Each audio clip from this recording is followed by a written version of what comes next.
Assalomu alaykum qadrli obunachilar. Bugungi mavzuyimiz o'simliklar to'qimasi.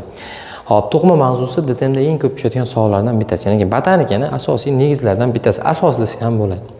O'simliklar to'qimasini fanga olib kirgan olim Engriu o'simliklar anatomiyasi asarida olib kirgan. Asosiy olimlarga bog'liq bo'lgan joyi shu yer. O'simliklar to'qimasi nechta bo'lishini bilib olinglar. Har qanday doim nimadir yodlab o'tgan bo'lsangiz, mavzu o'tayotgan bo'lsangiz, savollar muhim ahamiyatga ega. Nechtaligini bilsangiz, uni topish qiyin, oson bo'lmaydi. Oson bo'ladi, qiyinlashmaydi demoqchiman. Birinchisi hosil qiluvchi, ikkinchisi asosiy, uchinchisi qoplovchi, to'rtinchisi o'tkazuvchi, beshinchisi mexanik, oltinchisi ajratuvchi. Ya'ni 6 ta to'qimi bor, aniq. O'simliklarda 6 ta to'qima bor. Insonlardan, hayvonlardan farqli ravishda o'simliklarda 6 ta, insonda 4 ta to'qima bor. Qaysi to'qima deydigan bo'lsangiz, epiteliy, biriktiruvchi, muskul, nerv. Mana shu biz to'qimalar bizga yetadi. Lekin o'simlikda 6 xil to'qima bor ekan. Ularning birinchisi hosil qiluvchi, keyingisi asosiy, ya'ni parenxima, uchinchisi qoplovchi, o'tkazuvchi, mexanik, ajratuvchi va hokazo ketaveradi. Hosil qiluvchi to'qimaning ikkinchi nomi meristema. To'qima deb hujayralardan tashkil topgan, ya'ni vazifasi kelib chiqishi bir xil bo'lgan hujayralardan tashkil topgan hujayra tuzilmani to'qima deyiladi. To'qimani hujayrasiga ta'rif beraman. Qanday ta'rif deganda, hosil qiluvchi to'qima hujayralar yupqa nozik postli, quyuq sitoplazmali, yirik yadroli hujayralardan tashkil topgan. Ular tez-tez bo'linib ko'payadi va mana shu joyda e'tibor bering, bo'linib ko'payish xususiyati faqat hosil qiluvchiga tegishli, qolgan to'qimalarga tegishli emas. Hosil qiluvchi to'qimaning ikkinchi nomi meristema deyiladi. Meristema ikkiga bo'linadi. Uchki hosil qiluvchi to'qima va yon hosil qiluvchi to'qimaga bo'linadi. Meristema tirik bo'ladi. Uchki hosil qiluvchi to'qima poyani o'sish konusida joylashadi, ildizni bo'linuvchi zonasida joylashadi. Ya'niki ildizni pastga qarab o'sishini ta'minlasa, poyani yuqoriga qarab o'sishini ta'minlaydi. Bu uchki hosil qiluvchi to'qima. Hop, yon hosil qiluvchi to'qimaning ikkinchi nomi kambiy deyiladi. Kambiy qavatam deyiladi. Ya'niki flema, postloq deydigan bo'lsa, kislema yog'ochli, daraxtni shilsak, postloqni olsak, oq yog'ochli chiqadi. Shuni o'rtasida joylashgan qavat bu kambiy, ya'niki o'simlik eniga o'sishini ta'minlaydi. Kambiy hujayralar bo'linish hisobiga yillik halqalar paydo bo'ladi. Qishda va kuzda kamroq bo'lingan uchun yillik halqalar hujayralari maydaroq, qoraroq bo'ladi. Yoz va bahorda tezroq bo'lingan uchun kattaroq bo'ladi. Shuning uchun yillik halqalar bir e'tibor bersangiz, orasida oq joylari bor, keyin qora joylari bor. Shu har bir qora joylari bittadan qish faslini aniqlab bildiradi. Ya'ni yillik halqaga qarab o'simlik yoshini aniqlash mumkin degani bu haqiqatan nisbiy jihatdan, nazariy jihatdan to'g'ri. Asosiy to'qima o'ziga xos bo'lgan xususiyatlardan bittasi qaysi degan bo'lsangiz, qoplovchi, o'tkazuvchi, mexanik, xullas qolgan to'qimalarning orasida joylashgan to'qima bu asosiy to'qima hisoblanadi. Asosiy to'qima ikkinchi nomi parenxima deyiladi. Parenxima to'qimasi ikkiga bo'linadi. Assimilyatsiyalovchi to'qimaga va jamg'aruvchi to'qimaga. Assimilyatsiyalovchi ikkinchi nomi xlarenxima, buchi esa jamg'aruvchi to'qima. Kitoblarda ikkalasiga ham parenxima deyish mumkin, lekin ba'zi bir adabiyotlarda parenxima jamg'aruvchiga nisbatan ishlatiladi. Bunga nisbatan xlarenxima deyiladi. Lekin baribir parenxima degan asosiy to'qimaning ekanligini bilib oling. Xo'p, assimilyatsiyalovchi to'qima qanday vazifa bajaradi? Ular fotosintez qiladi, ya'ni barglarda, yashil novdalarda bo'ladi. Jamg'aruvchi to'qima suvni, tuzni, mineral moddalarni, organik moddalarni to'playdi. Shuning uchun u jamg'aruvchi. Bekorga jamg'aruvchi emas, biz tilimizda zapas deb gapiramiz-ku, shuni singan. Qoplovchi to'qima uni kelib chiqishi o'simliklarning quruq suv muhitdan quruqlik muhitga chiqishi bilan bog'liq. O'simliklar evolyutsiyada xabaringiz bor. Suvotlar paydo bo'lgan, suvotlardan bir hujayli suvotlar, ulardan ko'p hujayli suvotlar, ular quruqlik, dastlab quruqlik o'simliklar ko'ksuni, rini, pislofitlarga aylangan. Ular tashqi muhitga chiqqanda bitta muammo bo'lgan. Nima muammo deydiganimizda, suv muhitiga nisbatan quruqlik muhiti o'ta issiq va o'z nomi bilan quruqlik bo'lgani uchun, ya'ni ular qurib qolish eng katta xavf bo'lgan, ya'ni tanasidan suvni chiqazib yuborish muammo bo'lgan. Chiqazib yuborilgani yo'qotib qo'yish muammo bo'lgan. Shuning uchun ular qoplovchi to'qimani hosil qilib, o'z tanasidagi suvni chiqazmasdan ushlab turish imkoniyatiga ega bo'lganlar. Birinchisi, bular 3 ta turga bo'linadi. Ya'ni qanaqa turlar? Birlamchi, ikkilamchi, uchlamchi. Birinchi turi epidermis, ya'ni mum va kutikula deyiladi. Mum va kutikula epidermis bo'ladi. Epidermis tirik hujayralardan tashkil topgan. Shu yerda ozgina adashdim. Mum va kutikula deyilmaydi. Unga shu mum va kutikula moddasi shimilgan bo'ladi. Epidermis hujayralar tirik, shaffof hujayralardan iborat. Ular barglarni, yosh novdalarni qoplab turadi, tirik bo'ladi va asosan 1 yillik novda va 1 yillik o'tlarda bo'ladi, xolos. Ko'p yillik o'tlarni ham 1 yillik shoxlarda bo'ladi. Hop, perdermis desangiz, ular ko'p yillik o'simliklarda bo'ladi. Postloq esa daraxt va butalarda bo'ladi.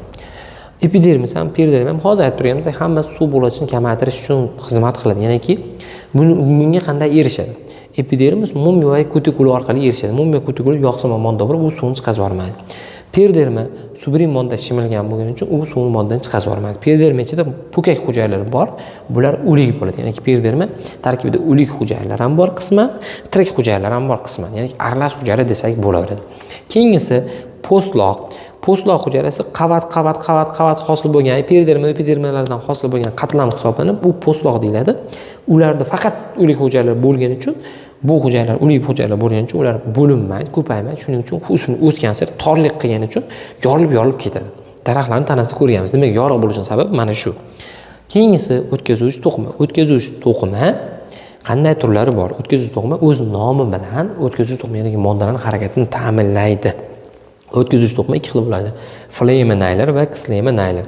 Flema naylar o'z navbatida yana ikkita hujayradan iborat. Yo'ldosh hujayralar va elaksimon naylar. Hop, bu ikkalasi ham tirik. Ular organik moddalarni bargda hosil bo'lgan fotosintezda hosil bo'lgan glyukozani ildizga tomon harakatlantiradi. Hop, kislema naylar traxeitlar ochiq o'g'li o'simliklarda, o'tkazuvchi naylar yopiq o'g'li o'simliklarda bo'ladi.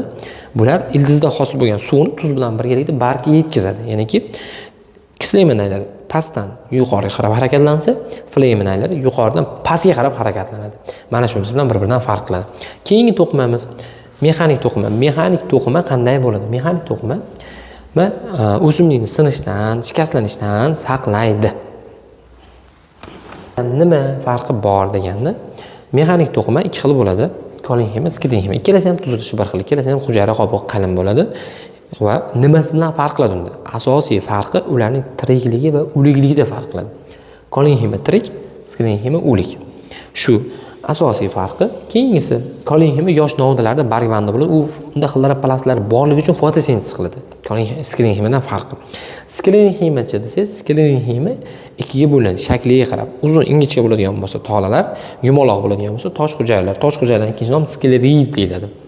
Tolalar nimalar kiradi? Lub tolalar va yog'ochlik tolalar kiradi. Aynan shularga. Hop, tosh hujayralar nima bo'ladi? Tosh hujayralar o'z nomidan tosh hujayralar deyiladi. Ular urug'larning po'stlog'ida va mevaning itida bo'ladi. Urug'larning po'stlog'ida bo'lsa, qaysi o'simliklarda bo'ladi deyapsiz? Urug'larning po'stlog'ida. Hop, aynan o'rikda, olchada, olxo'rida ularning urug'ining po'stlog'i danakli bo'lgani uchun danak tarkibi shundan iborat. Keyingisi mevaning itida bo'ladigan bo'lsa, olma, nok va bexi. E'tibor bersangiz, olma, nok, bexi bu olma mevaga kirgani bilan, lekin aynan ikkitasi, nok bilan bexi o'ta qattiq olmaga nisbatan. Pishganda ham qattiq turadi. Nima uchun deyapsiz? Ularda tosh hujayralari borligi uchun nisbatan ular qattiqroq bo'ladi. Endi to'qimani o'rganayotganimizda nimaga e'tibor berishimiz kerak? Asosiy e'tiborimizni to'qimalarning turlariga qaratishimiz kerak. 6 xil turi borligini bildik va ularning har birining turini qaratishimiz kerak. Sizga savol tushadi. Misol uchun aytadi, perderma qaysi to'qimaga mansub? O'tkazuvchi qoplovchi to'qimaga mansub, o'tkazuvchiga emas, asosiyga emas. Yoki traxeitlar yoki o'tkazuvchi naylar nimaga kiradi? O'tkazuvchi to'qimaga kiradi. Kolinxema qaysiga kiradi? Mexanik to'qimaga kiradi. Xlorinxema qaysiga kiradi? Asosiy to'qimaga kiradi. Yoki flema, kislema orasida joylashgan kambi qaysiga kiradi? Hosil qiluvchi to'qimaga kiradi. Asosiy e'tibori mana shu to'qimalar tur-turkumiga e'tibor berish kerak va undan tashqari e'tibor bergan bo'lsangiz, qizilda belgilab qo'yganman. Qaysi to'qima o'lik, qaysi to'qima tirikligini e'tibor olishimiz kerak. Eng ko'p tushadigan savol, chalg'itadigan abituriyentlarimiz hozirga chalg'ib kelgan savollardan bittasi mana shu to'qima. Nima bo'lgan? Qizilda belgilab qo'ygan to'qimalar o'lik, belgilanmagan to'qimalar siz tirik hisoblanadi. Qaysi to'qimalar? O'lik to'qimalar e'tibor bersangiz, hosil qiluvchida umuman bo'lmaydi. Asosiyda bo'lmaydi. Asosan qoplovchidan bu yoqda o'lik to'qimalar bor. Qaysilar deyapsiz? Birinchisi perderma tarkibidagi po'kak o'lik bo'ladi. Po'stloq to'laligicha o'lik, tirik hujayra bo'lmaydi. Keyingisi nima deyapsiz? Kislema naylar ikkovi ham o'lik. Qaysilar? Traxeit ham o'lik bo'ladi, o'tkazuvchi to'qima ham o'lik, o'tkazuvchi naylar ham o'lik bo'ladi. Lekin mana bu flema tirik. Shuning uchun buni o'tkazuvchi to'qimaga umumiy jihatdan o'lik to'qima deb bo'lmaydi. Yoki qoplovchi to'qimaga umumiy jihatdan o'lik to'qima deb bo'lmaydi. Chunki buning ichida tiriklari ham bor, o'liklari ham bor, ya'ni aralash murakkab to'qima. Bu ham aralash murakkab to'qima. Ya'ni ichida ham o'lik ham tiriklari bo'lsa, aralash to'qima deb ketyapman. Keyingisi mexanik to'qima.